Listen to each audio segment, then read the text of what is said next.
See, I have mine right here.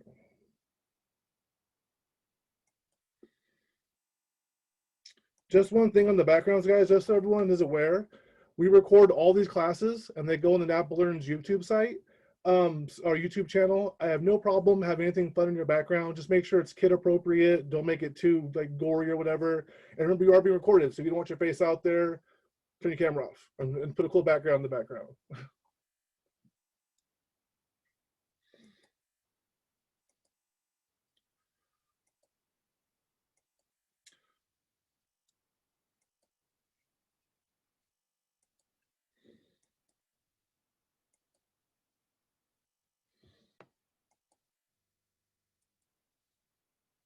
Does everybody have their Knit Academy open?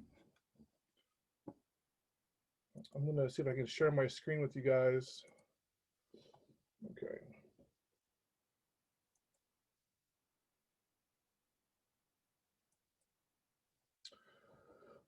So on your Knit Academy, when you log in, you're gonna see the course outline and details.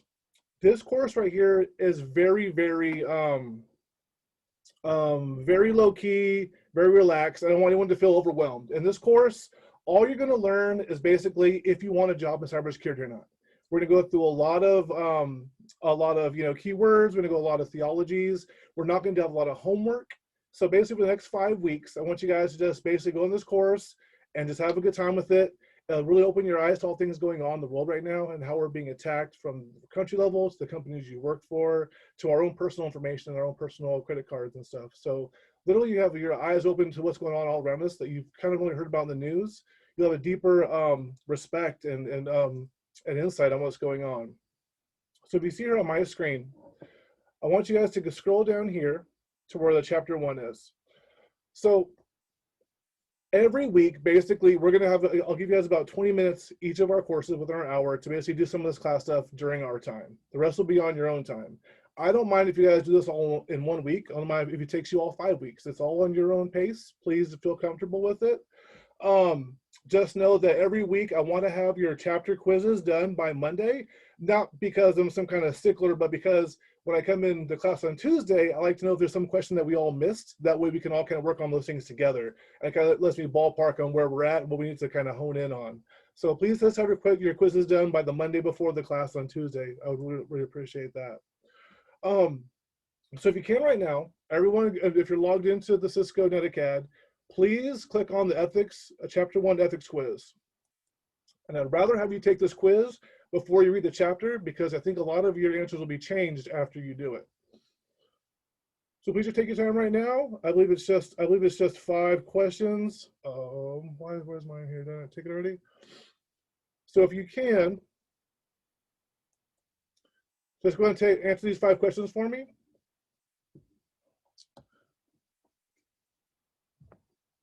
And we'll go through these together.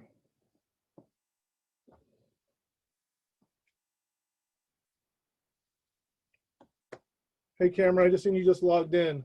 If you wouldn't mind going to the link to the Net Academy I sent you and going to chapter 1, we're all taking the ethics quiz right now.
Everybody about finished with the exam? Right.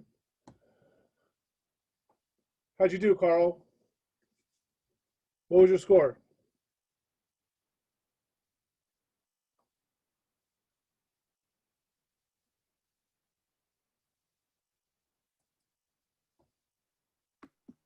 I got a 60%. Ouch. Number one. So, did you get number one right? I think the answers are scrambled. Yeah. So, employee is laid off after Questions. 15 years with the company. The employee is then hired by another company within a week. In the new company, the employee shares documents and ideas for products that the employee proposed to the original company. Is this unethical or ethical? That is unethical, but that was question 5 for me.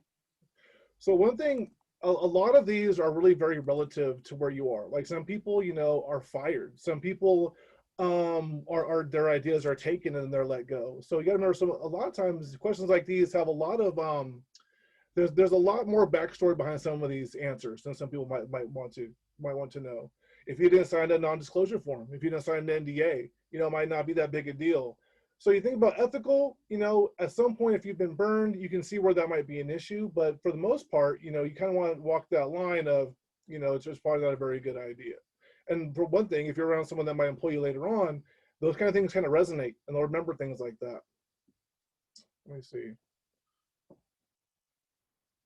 Matthew Aguirre, Yes, how'd you do? I got a 4 out of 5. Nice. Which one did you miss? I missed during a meeting with the marketing department. A representative from the IT discusses features of an upcoming product that will be released next year, and I marked that as unethical. Why do you think that was unethical? I marked it as unethical because I thought that you shouldn't be disclosing those kind of things You know what? to other people. When I was on that one as well, I thought the same thing. Just because of we think of like the stock market, you could be Yeah. releasing something right. It could be like insider trading type of thing. If someone knows a big new feature's coming out that they didn't know about it in your company. So like I said, somebody thinks these things are relative. Like I actually kind of went back and forth on that. I thought it was unethical too. So again, like you see where the unethical and ethical line is. You kind of like you have to gauge it, and they're not always so black and white as people might think. Yeah.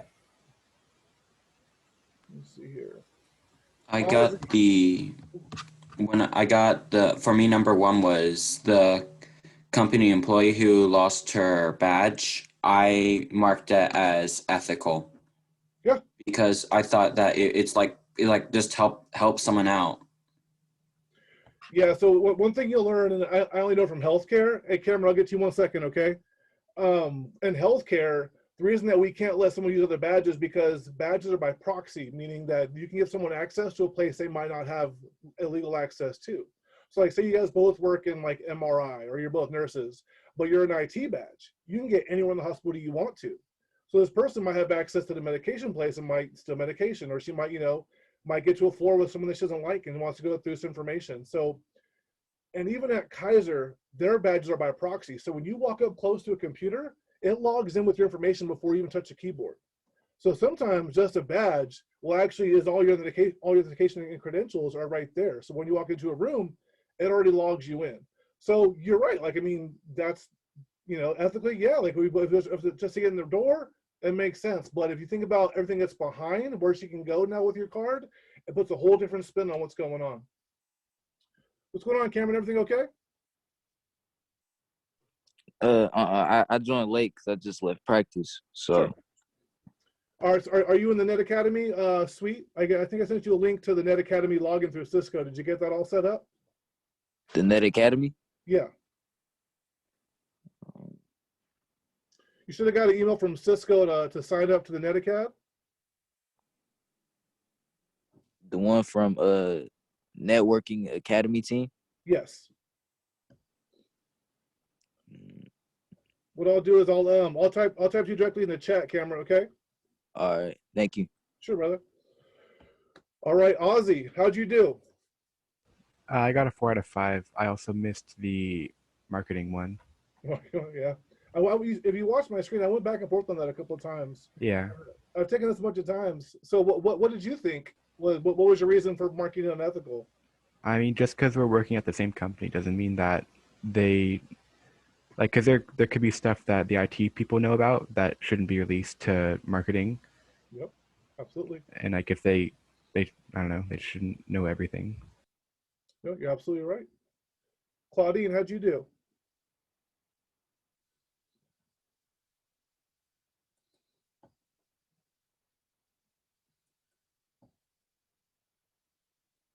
I'm asking her to unmute her microphone.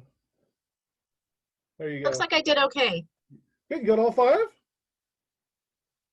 Yes. Awesome, good for you. Brandon, how we do? Brandon Ivy. I got all 5 as well. Guys, man, you'll be teaching this course next semester, man. Give me nothing to do. How about India? How did you do? Can you hear me? Yeah, I can hear you. Yeah, I got a 5 out of 5. Making me look bad over here. I got 4 out of 5. Good job. Thank you. So if you guys go back to the main curriculum, the course home, what I'm going to work with you and just show you guys this. Every week, you're going to have terms and concepts. You can see them right here on my screen. Basically, you guys can do everything at your self-paced and do it all your own. But I want you at least to go through these terminologies and write them down like in a text pad or a word pad, because they will be calling on you guys. There's not a whole lot of interaction in this class, and it's kind of all I can really gauge with you guys. So I will be asking you questions for these terms, and just please have them written down somewhere. So when I call on you, you'll have them at your ready, and you'll probably already heard all these terms before, so it won't be that big a deal. And now that we have this time, we have about a half hour to go. I'll let you guys just go through the class, start chapter 1, start reading. I'll be here to answer any questions that you guys might have. And let me know what's going on, and I'll be here right with you, taking the class with you.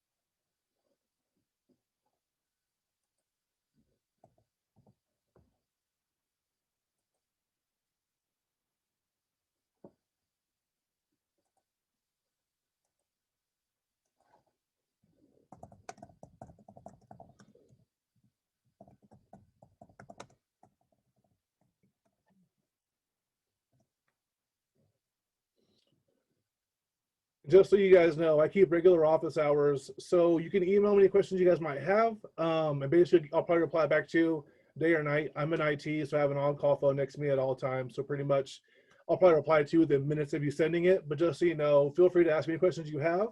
I'm also here outside of work. So if you guys have a resume you want touched up on, or you have any kind of insight toward a job you're trying to get, or you want any questions about the outside world with IT, how to approach getting IT jobs, please come out to me and just ask me for any questions. I'm here to help you guys in all aspects of IT and job getting and job seeking. So please use me for anything you might think I might be helpful with. If your PC's running slow or you want some information on where to get upgrades or how to get anything worked on, please just give me a heads up. And if I can't figure it out, I can find someone that can. So I'm here to help you in all kinds of IT problems.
Peg touched on earlier that an application called Packet Tracer. It's another class that's offered through Cisco. After this class, I'm going to give everyone here the opportunity as well to have that course as well. It's a 10-hour self-paced course as well.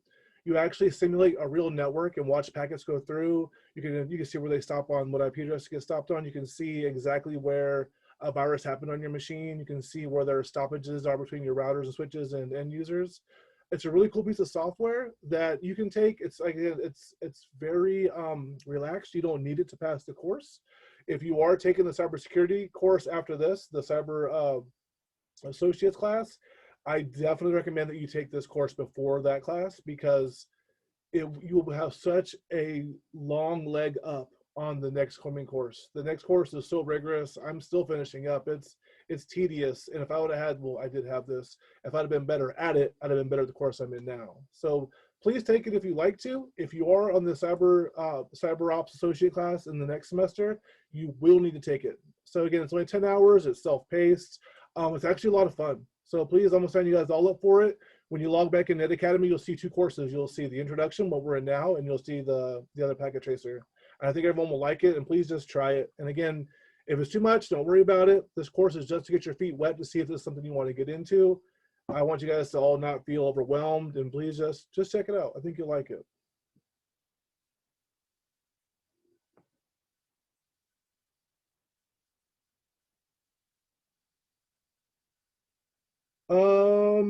I believe it is called Introduction to Packet Tracer. I can actually tell you exactly.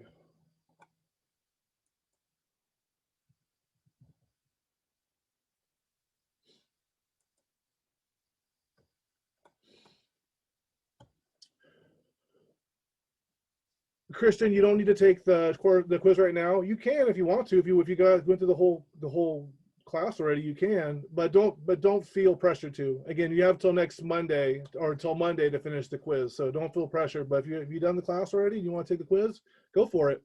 You can take the quiz up to, I think, up to 2 or 3 times. So if you want to see what you do on it first and try it again, by all means. Let's see.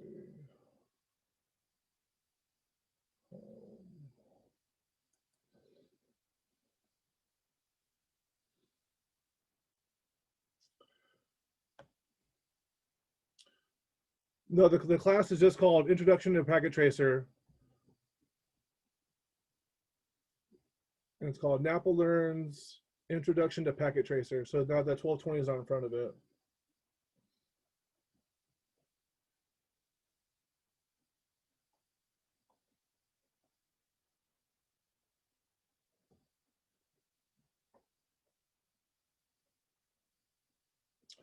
Mario. So it's not really Wireshark. It looks almost like the exact same interface. We will be using Wireshark in the CyberOps Associate program. It's actually built into a virtual box, which if you don't have one, I'll show you how to install it. It runs as a small piece of software within it. So it's not and it is. They look almost exactly the same. They have the same functionality. Wireshark is more for like looking at, actual events, where Packet Tracer, Packet Tracer is more like, if you guys ever use AutoCAD, you can actually set up like, virtual servers, virtual machines, virtual desktops, connect them all through networks and internets and WANs, and kind of watch things move together. A lot of the network guys that I worked with, they are meticulous about having an actual virtual rendition, to the port, and what VLAN's on them and what machines plugged into it. So when there's a problem, they can kind of simulate together to see what's actually happening. So it's more of like I guess you could say like a Wireshark / AutoCAD type of a hybrid. It's more for like actually visualizing what's happening. Wireshark is more of like packet tracing, packet exploiting, and like actually seeing exactly like what IP is getting hit, what MAC's being hit. More of like it's more of an actual what's going on, where packet trace is more of like virtually what's happening, if that makes any sense. We will not be using Kali. Good question. For a lot of people that get into cyber ops, they're very, very big Unix and Linux like heavy. So if you're using Windows, you're basically just using just kind of like subpar tools. To be an actual cyber associate, you're going to have a really good understanding of Linux, and that comes with the Kali package. I know that's part of like one of the Linux builds I've seen. Yeah, Kali is a pretty cool piece of software. One thing you have to realize about cyber ops is we're kind of showing you exactly what's happening, when attacks are happening and how to combat them, and just see if it's an alert or a false alarm or if it's malware and how it's opening. When you get to a company, they're all going to have their different version of software they want you to use. So basically, while I'm giving you that, we're going to give you the ideology to understand what's happening in whatever software they use. But when you get to a company you go to, they basically they either have an outside vendor or they'll use a FireEye. You're going to use whatever software they want you to use, obviously, to do your work. We're showing you the topology that's all built on, if that makes sense. Chet in, yes, you can finish chapter 1 this week by Monday. Have your exam, your chapter 1 exam done. Again, it's self-paced, man. If you want to rock and roll and knock it out in a couple days, by all means. It's basically at your leisure. But please just make sure that you have the quizzes done before the Tuesday before the class. Just because I like going through all the questions and seeing what people missed, and basically if we all miss the same question together, that's a great topic to work on. If we ever got everything right, I gotta find something to talk about. So please, just the only thing I have for you guys is make sure you guys learn the terminology, copy them down, and make sure that you guys get your quizzes done by Monday. Would be much appreciated.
For anybody wanting to know as well, if you did not sign up for the CyberOps course after this course, but you like this course a lot and want to try it, the class is not closed yet.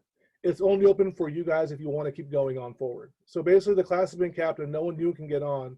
But everyone that's taking this introduction course, if you guys like what you see here and want to go on, please let us know and we'll sign you up for the next course as well. So if you guys are having a good time with this, I know you guys want to just have a good time and just get a feeler, get your feet wet. That's obviously what we're here to do. But if you guys want to take it forward and you want to continue on, please, we're here to make that happen for you guys. So just let us know and we'll get you guys signed up for the next course too.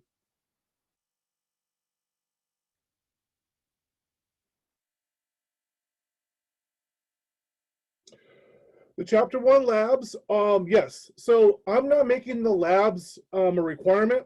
They're sometimes a little more technically advanced. I think you can all do them. I just don't want to make them a requisite for them, if that makes sense.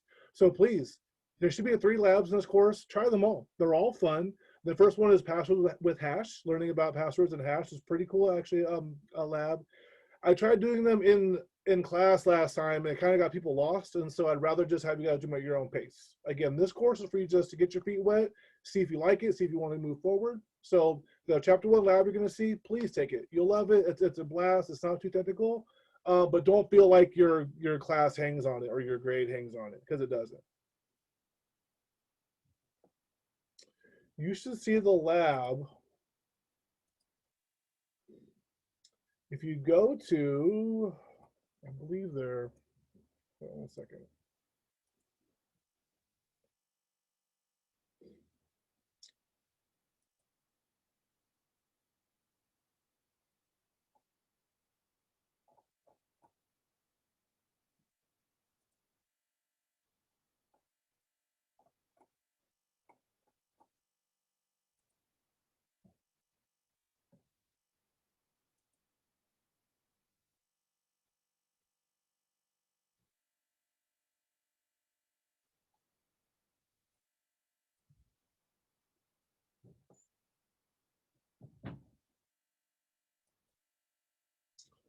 So if you go to chapter 1, let me see.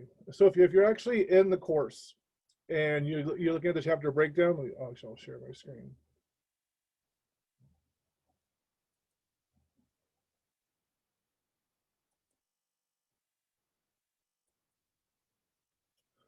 A question was asked, where are the labs? And I'll show you where those are at. If you're in the course, you guys can see my screen. If you go down here to course index at the bottom, you'll see a sub list of things that are in here. So packet tracer index, lab index, these are your labs, right? So 1.1.3 is your chapter 1 lab. 1.2 lab, pick your data. So these blue links right here will link you to the actual lab. And again, these are at your own leisure. Check them out, they're pretty fun. And you see right here, they're all in blue. I believe they're all web-based, or they're not going to install any software on your machine. I think all you need is Adobe Viewer, Adobe Acrobat Reader to actually see the documents here. You won't have to install any software on your machine. I think this one wants to install a hash calculator. So this wants you to install the LavaSoft hash calculator. It's actually a really small application, and you basically just be looking at basically the hex format of a password. So please go through it, challenge yourselves. It's a lot of fun, but again, it's not required to pass the course. What link was that? I don't think we have that, do we? Sure, I'll show you where I was. So here in your course, right? Let's just go back to the course here. So say you're just basically when you start the course. Do you guys see the screen when you start the course? My background might be different because you can change this background, but do you have this layout? My format is really different from that. So you probably look like this, right? Yeah. So if you launch chapter 1 right here. Oh, all right. Thank you. It should bring you into this, like, and I think at the beginning you can choose it's like flowers or roses. Mine is just Game of Thrones themed. I think you can change that yourself. But down here at the bottom, you'll see course index. And then you go to the course index and you'll see the lab index right here. And I want to say that it's actually in the, I think it's in the course as well. It's just kind of like to the side. If you actually go through it, I think there's like a little line where it'll tell you like the lab on the side. It's just easily laid out under course index for you to find them here. But I believe, let me see, what's this 1.1.2?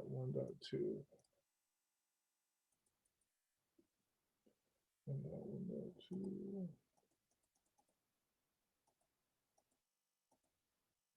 So you see the lab will actually be in the course as you go through the chapter. It is here for you.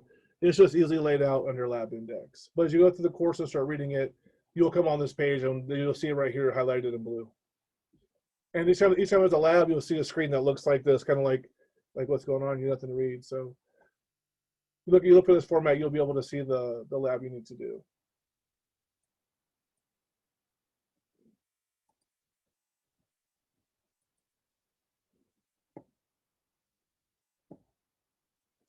Can you upload custom images? Maybe. When I set mine up, it was like your personality type or whatever, and it was like 5 different choices, and it gave me this background. I don't know if you can put your own image on there. I bet you probably can.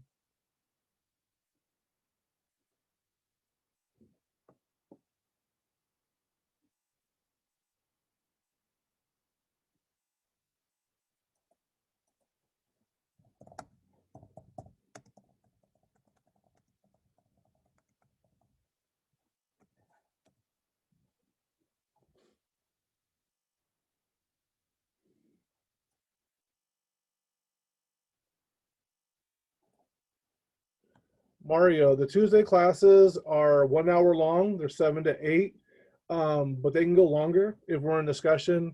And again, it's all self-paced. So what we're doing here basically on Tuesdays is I will bring in some real world things that I've seen at work that go with the chapter we're reading. If there's something in the news that's about what's like a current event that's happening that coincides with our chapter, I'll bring that up and we'll speak about it. And basically going over just terminology together is what we'll be doing on Tuesdays.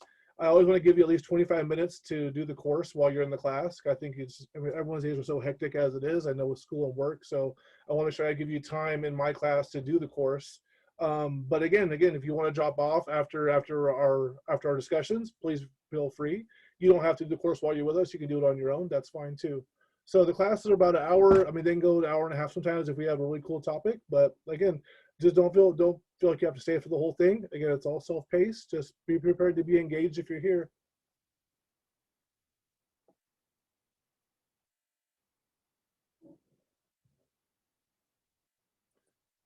This is a giant class. I use this time to mark you guys engaged or present or absent in this huge spreadsheet I have with all your names on it. That's why I need this time.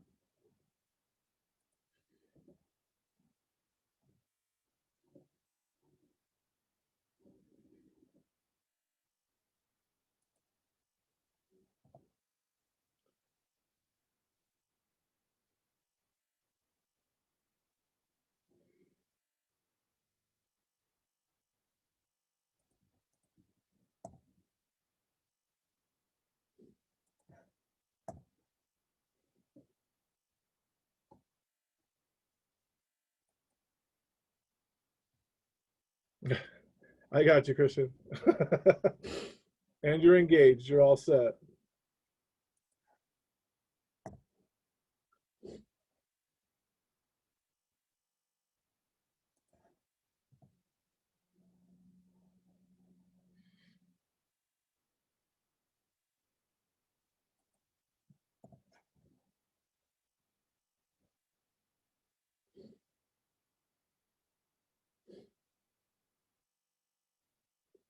So funny. I know a lot of these last names. I probably went to school with some of your parents, and so there's other students. I went to school with some of your kids. So funny.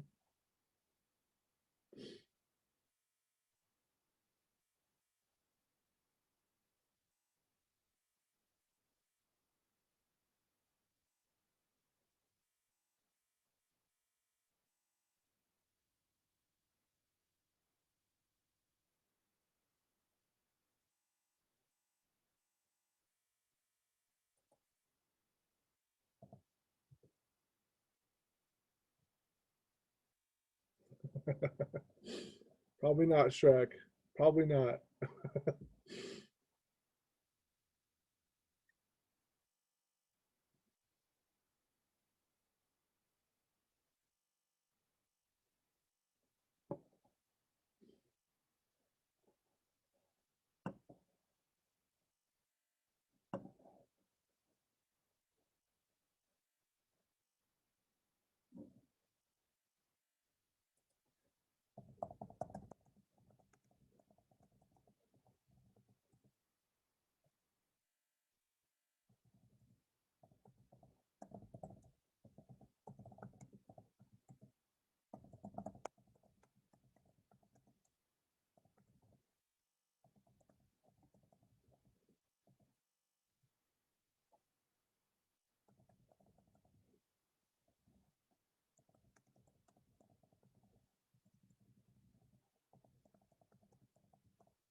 Is anyone in this class from out of state?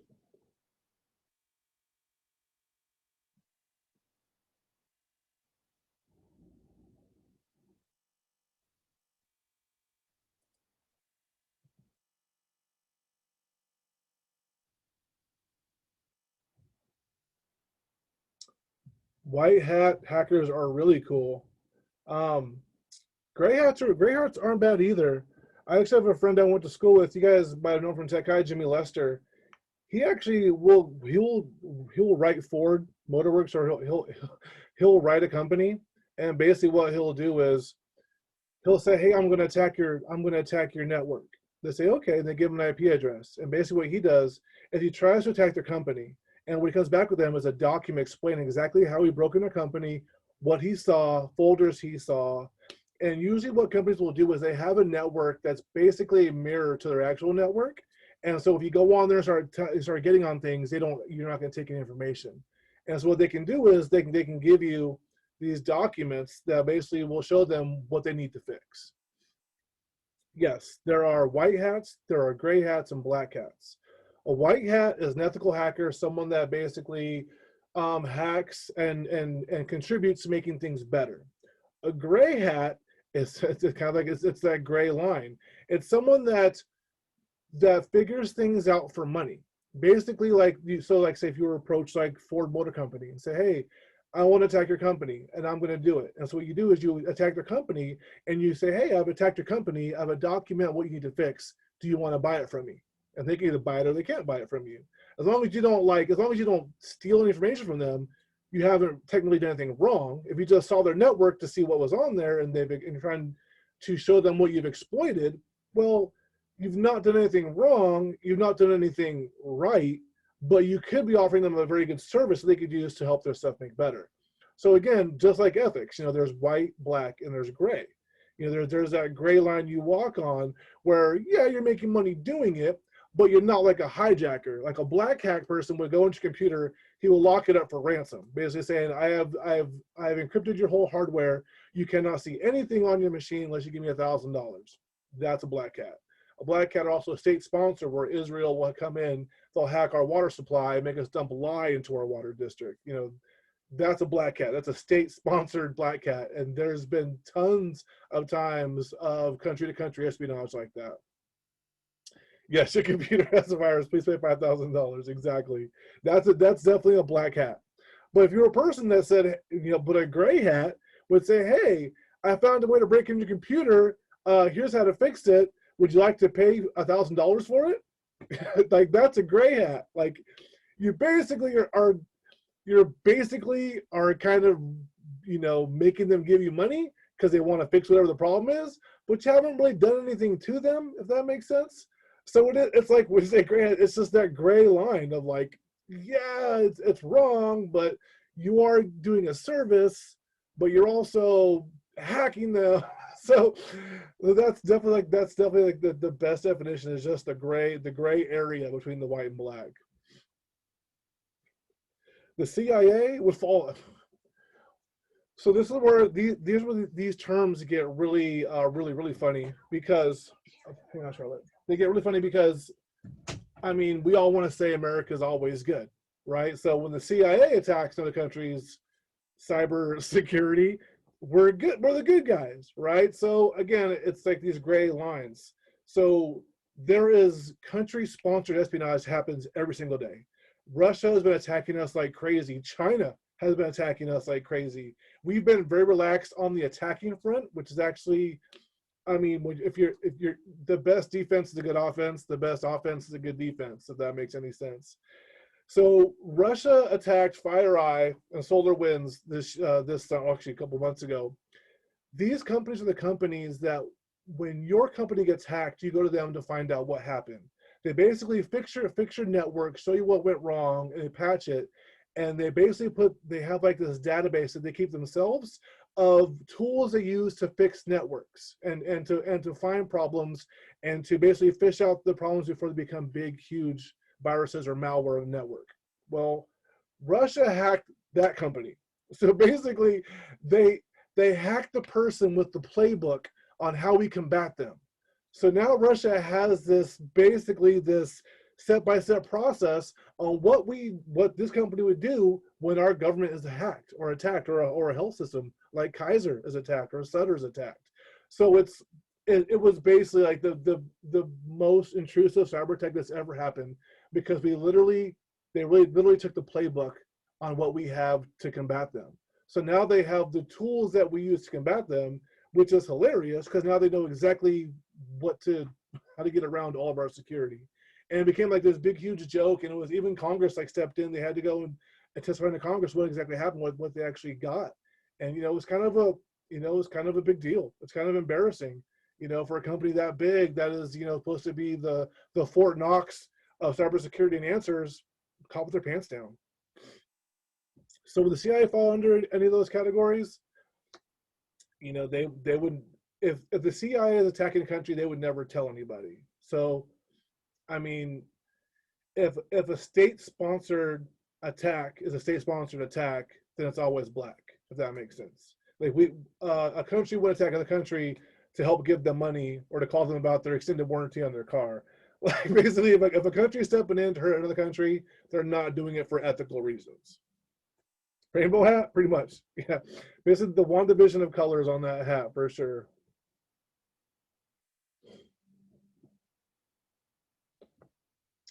Again, everyone, feel free if you guys have if something comes up in the news you want to talk about in class. Please email me before class. I have no problem bringing up some cool events happening.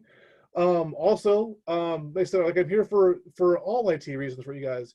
If the class isn't working for you guys, if you guys are applying for a job, want me to look at your resume, you know, if you want some help looking for jobs or what you can get, please email me. I'm here. I get paid to work with you guys and help you guys and help massage you through getting a job and getting out of here and loving IT. So please email me for whatever you guys have. Throw it at me. If I can answer it, I can definitely find the answer for you.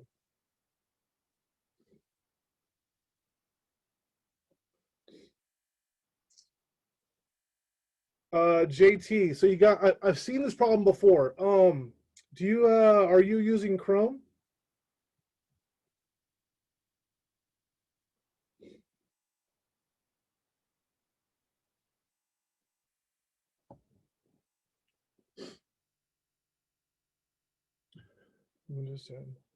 Do you know if you're using Chrome browser?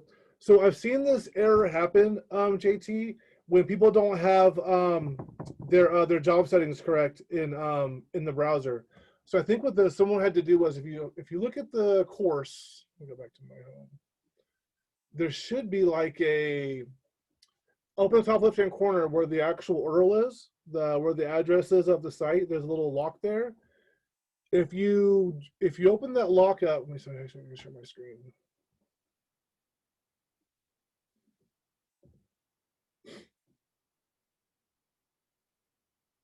Carl, I can't. Well, I mean, I can show you my resume. I can, and I definitely can give you some answers on some cool resume helpful tips. Basically, you shouldn't have just one resume. You should make up a new resume to every job you apply to because they should all be a little bit different because every job wants something a little bit different. So one thing I can tell you about a resume is obviously highlight the things that you know that job will look for.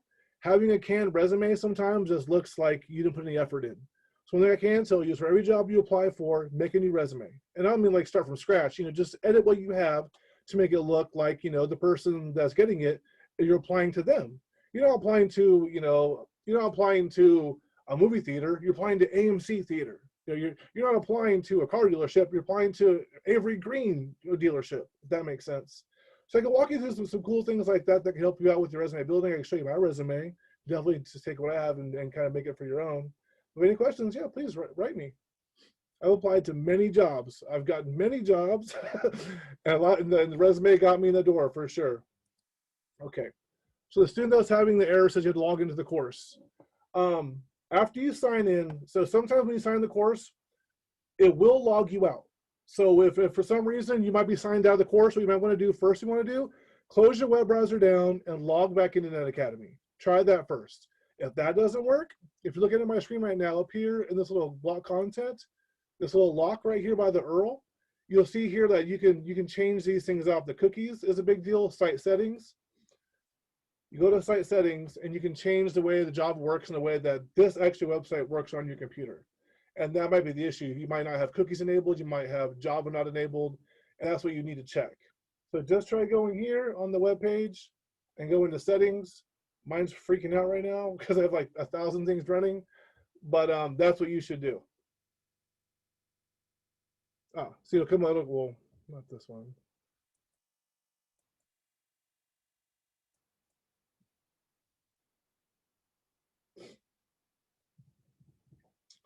Yeah, I'll take that academy. Like I'll go have dinner and come back, and it will log me out. So you do have a time setting on it as well. Let me know if either of those don't work for you, and if not, I can circle back and do some research for you this week. So you'll see here, like privacy and security. Jesus, my PC is going slow. We can change all of these things. You're going to want to make sure that you have JavaScript allowed, notifications. Obviously, I have some things blocked on our computer. You block ads, but the biggest one you want to look out for is where's the JavaScript? Make sure Java is enabled. Make sure pop-ups are enabled. Because this is just for this site. It's not for anything else but this site. So open those up. You should be able to see what's going on.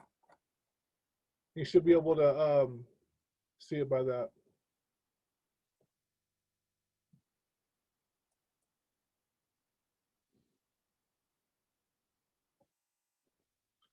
Let me know, okay, JT?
Okay, guys, that's about it for the class today. I have a 3-year-old that's eager to play with her dad right now, little Charlie. Like I said, any questions you guys have, please email me. JT, let me know if that works out for you. Oh, you got it? Cool. That's awesome. Is Ruby on here? I don't think I saw Ruby yet. Oh, there she is. Awesome, guys. Okay. Well, good first week, guys. I'll see you guys Tuesday next week. And again, email with any questions, email about anything. I'm here to help. You guys have a good course, and I hope you guys like the online course, and let me know how you like it. I'll see you guys next week.